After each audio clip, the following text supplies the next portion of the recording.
Surja El Feth, Medinase, 29 vargje. Bismillahirrahmanirrahim. Me emrin e Allahut, të gjithë mëshirshmit, mëshirë plotit. Ne të dham ty një fitore të qartë, për të t'i falur ty Allahu gabimet e mëparshme dhe të ardhshme, për ta plotësuar dhuntin e vet ndaj teje dhe për të udhëzuar në rrugën e drejtë dhe që Allahu të jap ndihmë të madhe. Është ai që zbriti qetësi në zemrat e besimtarëve për t'u forcuar besimin krahas besimit që patën. Të Allahut janë ushtritë e qiejve dhe të tokës. Allahu është i gjithdijshëm dhe i urtë. Ai e bëri këtë për t'i çuar besimtarët dhe besimtaret në kopshte nëpër të cilat rrjedhin lumenj e ku do të qëndrojnë për herë, si dhe që t'u afal gjunahet atyre.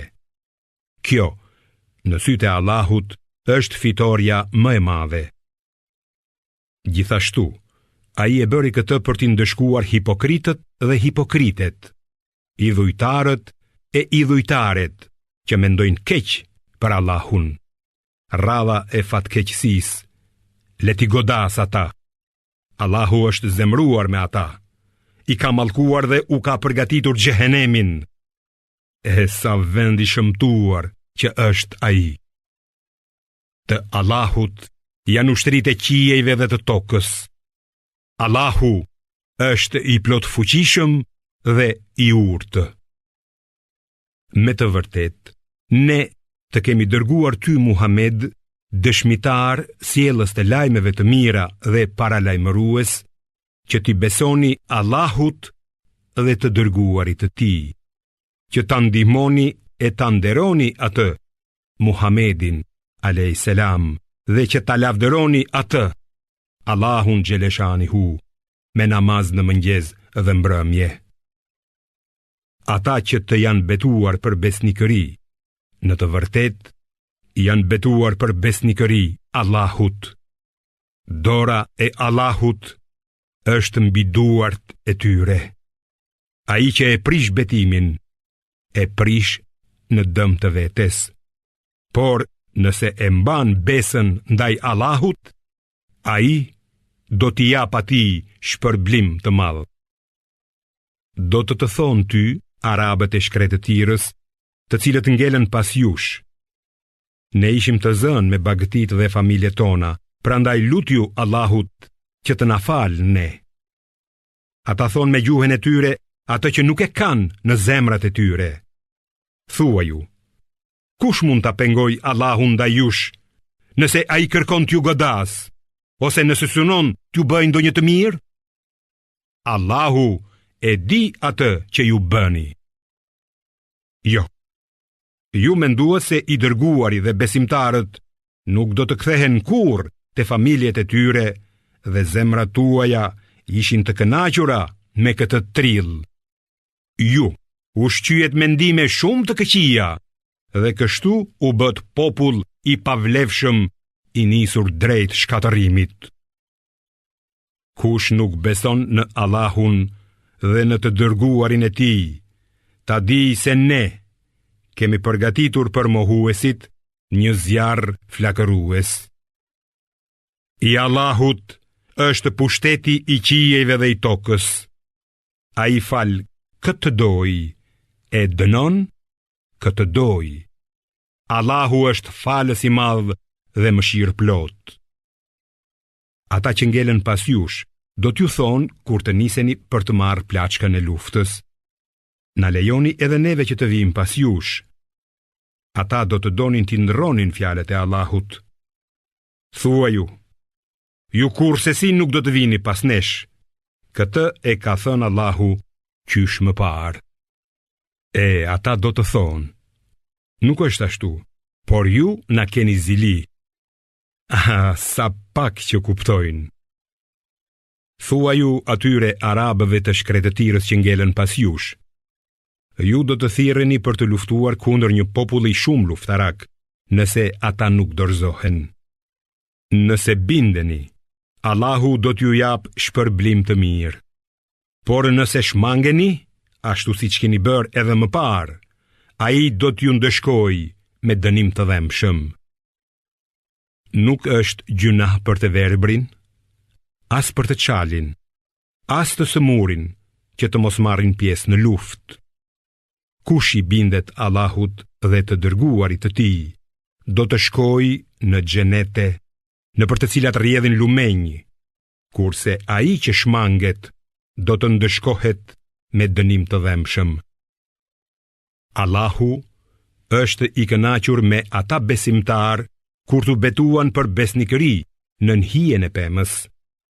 Ai e dinte se ç'kishte në zemrat e tyre, prandaj u dha atyre qetësi dhe i shpërbleu me një fitore të afërt e me një plaçk të madhe që do ta fitojnë.